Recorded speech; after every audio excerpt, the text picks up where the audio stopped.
Good morning, my dear students.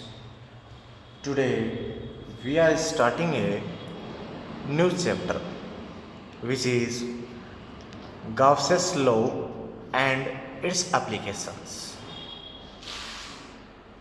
Before study Gauss's law and applications of this law, we study or we discuss about some basic quantities like electric flux. In previous chapter, we study electric field lines and properties of them. Now we study electric flux. What is electric flux? Suppose we have a uniform electric field E vector.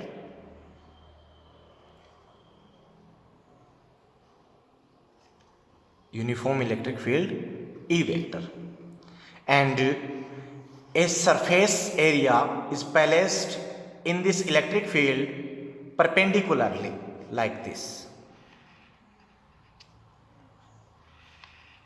Then the total number of electric field lines passing through this area is equal to the electric flux.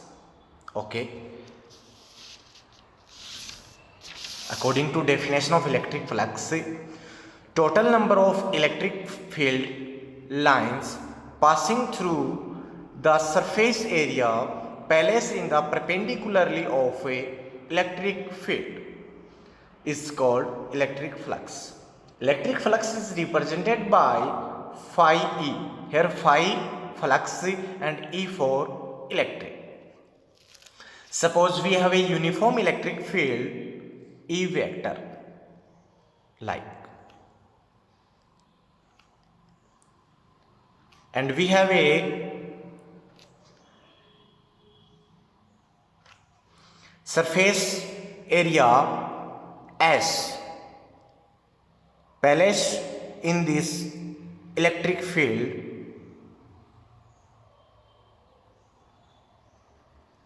like this. The angle between direction of a surface area and direction of a electric field we consider theta. So this is the direction of a surface area and this is the direction of a electric field. Then angle between these two quantities we consider theta. Direction of any area is perpendicular the surface. This is the direction of surface area. If surface area ds vector, suppose that we have a small element of this surface area ds placed in electric field E vector at angle theta, then electric flux in mathematical form for surface element d phi E is equals to E vector dot ds vector. It means here we can say that the electric flux of this surface element is equal to the scalar product of a electric field and surface element. That is d phi is equals to E vector dot ds vector. If we remove dot product, then d phi E is equals to E ds cos theta. Here E is the electric field, ds is surface area, and theta is the angle between direction of surface area and direction of a electric field. This is the theta. Okay. Direction of surface area we know that is perpendicular to the plane of surface. Always plane of a perpendicularly plane of a surface. So total electric flux passing through surface area S. This is electric flux for area element, and now we determine total electric flux. For this, we integrated this equation on both sides, then we get d phi e is equals to phi e is equals to closed integral E vector dot ds vector. This equation is represent the total electric flux passing through this surface area S. Okay. Now, electric flux depends upon electric field. From this equation, we see that phi d phi is equals to E ds cos theta. Here E is the intensity of electric field, ds surface area, and theta angle between electric field, direction of electric field and direction of this surface area. So we can say that this electric flux is depends upon this electric field, this surface area, and this angle. Okay. Electric flux depends upon electric field E, surface area ds, and angle theta. Theta angle between E vector and ds vector. So the unit of electric flux Newton into meter square per coulomb. Why? Because of we know that d phi is equals to E ds cos theta. Unit of E Newton per coulomb. Unit of area meter square, and this is unitless. So we get Newton meter square per coulomb. Next, volt into meter is also unit of a electric flux. Electric flux is a scalar quantity. Now we take some cases. First case, if theta is equals to 0, it means angle between direction of electric field and direction of a surface area is 0. Then cos 0 is equals to 1. So from according to equation of electric flux, we get d phi e is equals to E ds. This is positive. Means in this case, flux will be positive. We represent this case in diagram form like this. This is a surface area which is S, ds, and direction of this area ds, and direction of electric field is this. Then electric flux will be positive.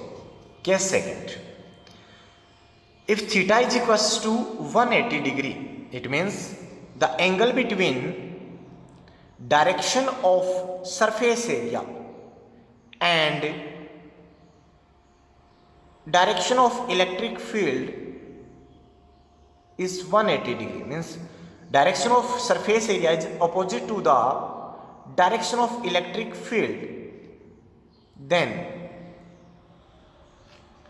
d phi is equals to, we get minus E ds. Means in this case, electric flux will be negative. Case third, if theta is equals to 90 degree, then cos 90 is equals to 0. Means direction of a surface area is perpendicular to the direction of a electric flux, electric field, like this. In this case, electric field will be 0. Okay, students, this is electric flux and some cases about this. Next topic is continuous charge distribution. We know what is continuous and charge. It is a process of distribution of charge continuously. Suppose we have a body. If we transfer charge to this body continuously, then this process is called continuous charge distribution. There are three types of continuous charge distribution. First, for one-dimensional geometry, this is called linear charge distribution. Second, for two-dimensional geometry, this is called surface charge distribution. And third, for three-dimensional, this is called volume charge distribution. Okay. Now, first, linear charge distribution. For one-dimensional shape like a straight line, a straight wire, and circumference of a circle, the continuous distribution of electric charge on a line like a straight line or wire is called linear charge distribution. In we study linear charge density, we know that density D is equals to m over v. Simple density is equals to ratio of mass and volume. It means mass per unit volume is equal to density. Similarly, here we define linear charge density. Here amount of charge per unit length is called linear charge density. It's represented by lambda. Suppose we have a wire which length is L and this is positively charged by plus Q charge. Then we take a small element dl, then charge on this small element will be dq. Then according to definition of linear charge density, lambda is equals to dq over dl. Unit of lambda, we know that unit of charge is coulomb and unit of length is meter. Then unit of linear charge density is coulomb per meter. Next, for two-dimensional geometry, surface charge distribution. Similarly, we can say that the continuous distribution of charge on a surface area is called surface charge distribution. Surface is the two-dimensional geometry. Next, surface charge density. Amount of charge per unit surface area is called surface charge density. Suppose we have a plane like this or surface area which represented by A. This is positively charged by plus Q charge and we take a small element of this area dA. Then according to this definition, surface charge density sigma is equals to dq upon dA. Then unit of surface charge density coulomb, unit of area meter square. So coulomb per meter square. Next,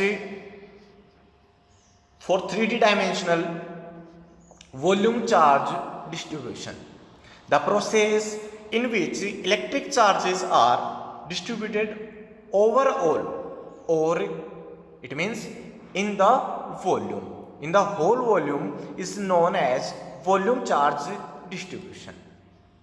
Volume charge density, the distribution of electric charges per unit volume, is known as volume charge density. Suppose we have a volume V. This is the volume V.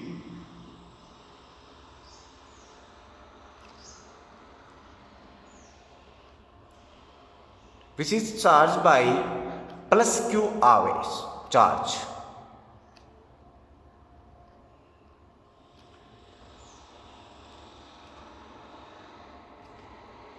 Then we take a small volume element in this volume dV, and charge on this small element is dq. Then the volume charge density rho. Volume charge density is represented by rho. Then rho is equals to dq over dV. Unit of volume charge density coulomb per meter cube. Because of a unit of volume is meter cube, so unit of volume charge density is coulomb per meter cube. Okay.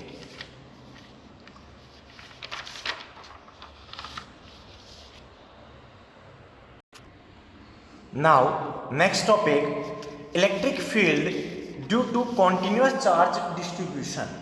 Firstly, electric field due to linear charge distribution. For this derivation, we consider a linear wire of length capital L. Suppose we have a linear wire which length is capital L, and the linear charge density of this wire is lambda. Suppose this is positively charged by plus q charge. Let us take a small element dl on this wire, and a test charge q naught is placed at a position vector r cap from this line element. This is a small element, so we consider as a point charge. So from this point charge we take a test charge q naught, and distance between them r cap. Then from definition of a linear charge density, lambda is equals to dq over dl.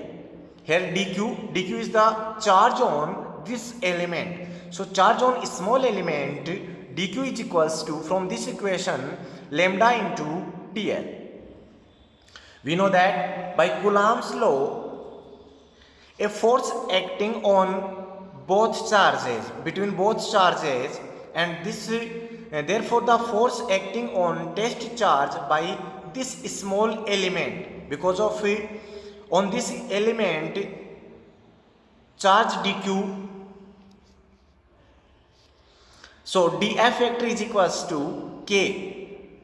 We know that Coulomb's law, F is equals to k q1 q2 over r square. So dF factor is equals to k q naught dq upon r square r cap. R cap is a unit vector which represents the direction of this force. Put this value in this equation, then we get dF factor is equals to k q naught lambda dl upon r square r cap. This is the force due to this line element, but we derive due to this total line. So total force applying by linear distribution, we integrate equation 1 on both sides. Then we get F factor is equals to, here k is equals to 1 upon 4 pi epsilon naught, so this constant value, and q naught also constant. So q naught upon 4 pi epsilon naught, line integral lambda into dl upon r square r cap. This is the total force on this test charge. Okay. Now intensity of electric field due to linear distribution on this point. On this point, we know that according to definition of electric field, E vector is equals to F vector upon Q naught. Here F vector is the Coulomb force. So put the value of Coulomb force, then we get E vector is equals to lambda over 4 pi epsilon naught line integral dl upon r square r cap. This expression is due to linear distribution. Next, intensity of electric field due to surface charge distribution. Again, we suppose a surface of area S. Suppose a surface of area S, and this surface is positively charged. It means we can say that surface charge density we consider sigma, and we take a small area element on this surface is ds, and a test charge is placed, q naught is placed at position vector r vector from the area element. This is the r vector. Then according to definition of surface charge density, sigma is equals to dq over ds. From this equation, charge on area element dq is equals to sigma into ds. Similarly, from previous derivation, we can write the force acting on test charge by this area element. From Coulomb law, dF is equals to kq naught dq upon r square r cap. We put the value of dq in this equation, then dF vector is equals to kq naught sigma into ds over r square r cap. R cap is the unit vector and it represents the direction of a force on this test charge. So the total force on test charge by surface distribution we can write F vector. So integrating this equation on both sides, then we get F vector is equals to q naught upon 4 pi epsilon naught. Here 1 upon 4 pi epsilon naught is equals to k. Surface integral sigma into ds over r square r cap. Then electric field due to at any point surface due to surface charge distribution at any point, E vector is equals to F vector upon q naught. E vector, put the value of F vector in this equation, then E vector is equals to sigma upon 4 pi epsilon naught surface integral ds upon r square r cap. Here r cap is a unit vector and which is represent the direction of this electric field at any point. Next, our third point is electric field due to volume charge distribution. It means due to 3D geometry. Again, we consider a 3D geometry like cube. This volume is V and this is positively charged by plus Q charge like this. Here we take a small element, volume element in this volume dV, and volume charge density is rho, and a test charge considered q naught which is placed at r vector position vector from this volume element.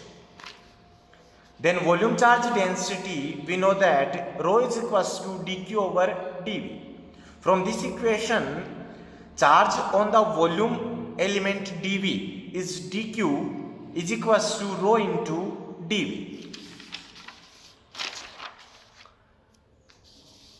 So force on test charge q naught due to volume element dV, dF vector is equals to, from Coulomb's law, kq naught dq upon r square r cap.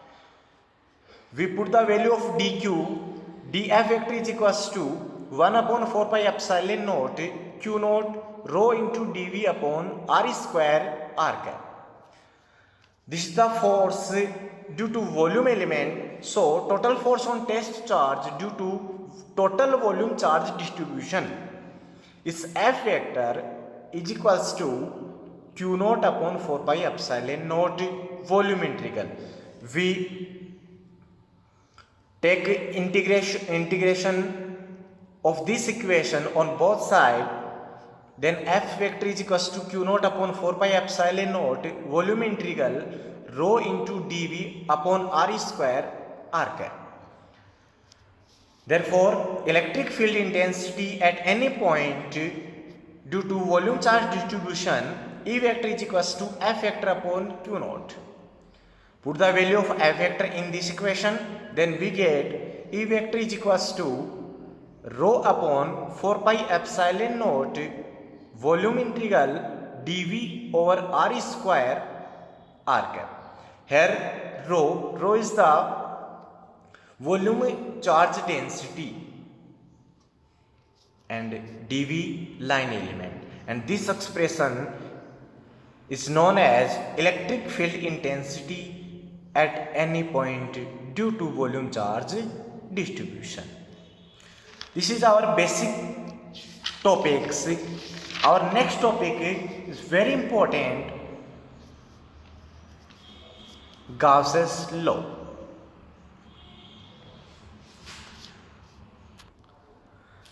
Scientist Gauss stated a law in which we study relation between electric flux passing through a closed surface and charge enclosed in this closed surface. Suppose we have a imaginary closed surface S and a charge plus Q placed in. Then in previous chapter we study electric field lines and properties of electric field lines.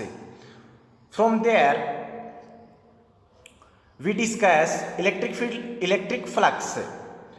Here electric flux passing through this area S according to Gauss law is equal to the total charge enclosed by this surface, it means Q, and multiply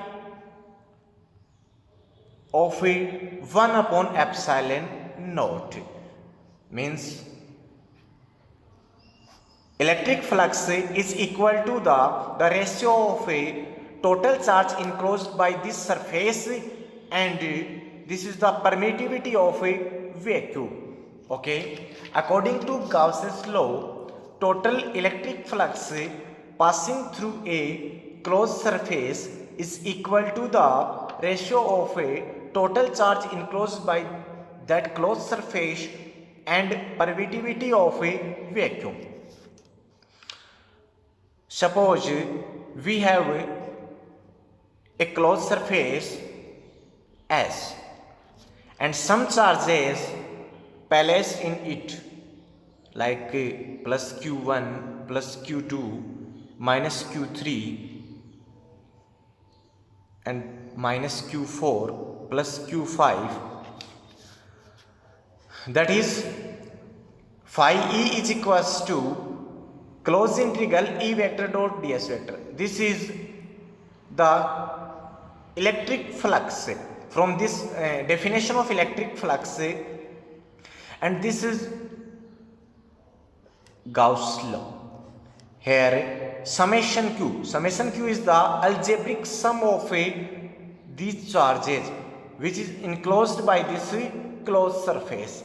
So according to this statement, we can write electric flux phi E is equals to summation Q upon Q naught.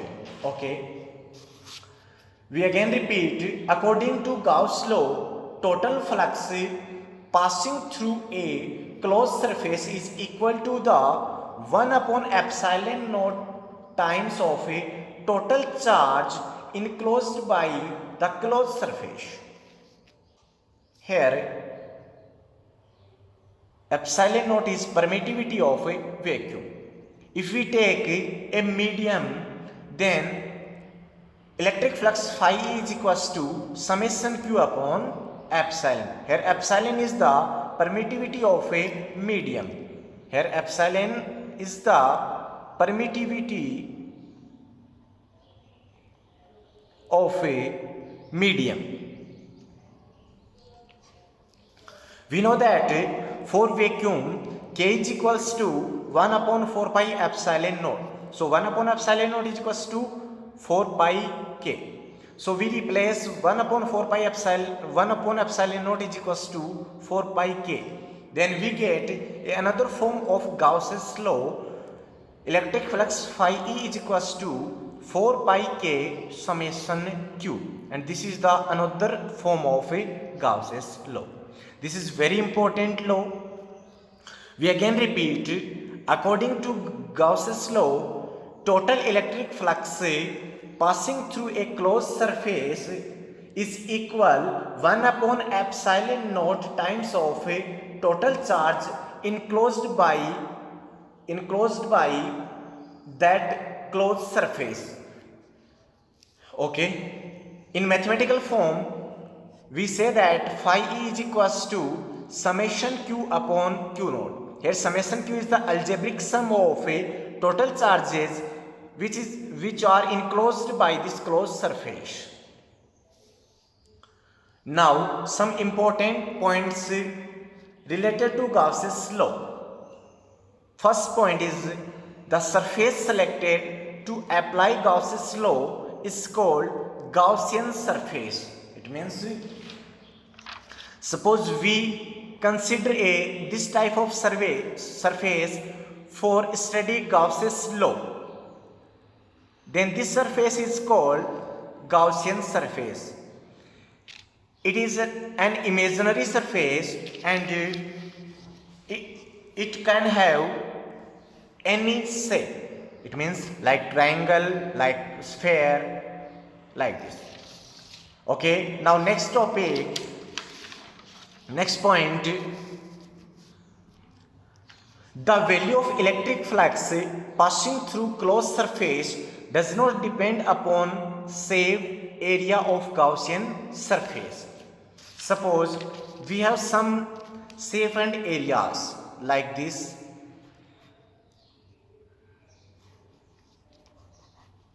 And charge enclosed by these surfaces is same, that is q. Then the total electric flux passing all these areas will be same, because of electric flux does not depend upon shape and size of a Gaussian surface.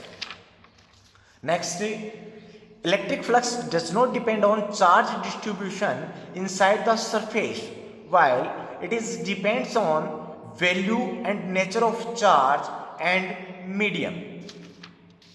It means if we have two surfaces, one S1 and this is S2, here charge plus Q1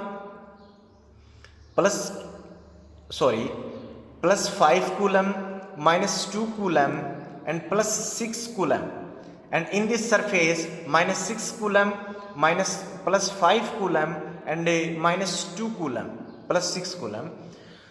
So electric flux of these surfaces will be same, because of electric flux does not depend on charge distribution in this surface, but electric flux depends on value of total charge, value of resultant charge and nature of charge. It means, suppose we have a surface S in which total charge is plus 10 coulomb and total another surface S2 in which total charge is minus 10 coulomb, then nature of electric flux will be different for these surfaces. Means electric flux depend on nature of a charge and also depend on a medium. There is no contribution in the electric flux leaving the surface by the charges situated outside the closed surface. Suppose we have a surface S in which plus 6 coulomb minus 2 coulomb charge is placed and plus 8 coulomb and plus 4 coulomb charge placed outside of the surface. Then these charges can't contribute in the electric flux of this surface. Okay. Gauss's law is valid only for those vector fields that follow inverse square law. We know that Coulomb law follow inverse square law. What is inverse square law? A quantity, physical quantity A is direct inversely proportional to square of another quantity. This is known as inverse square law. For example, Coulomb force F is inversely proportional to the square of distance, inversely proportional to the square of distance between two charges. So we can say that Coulomb law follows inverse square law.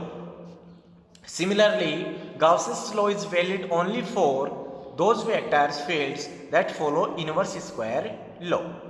Okay. Next, if the total charge through a closed surface is 0, then electric flux associated with the surface will be 0.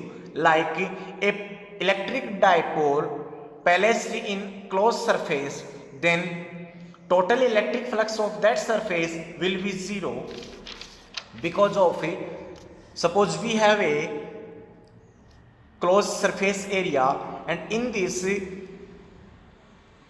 electric dipole is placed. So total charge enclosed by this surface, summation q is equals to plus q minus q is equals to 0. Then we can say that according to this formula, summation q is equals to 0, so phi is equals to 0. So for a electric dipole which is enclosed by closed surface, then electric flux of that surface will be 0.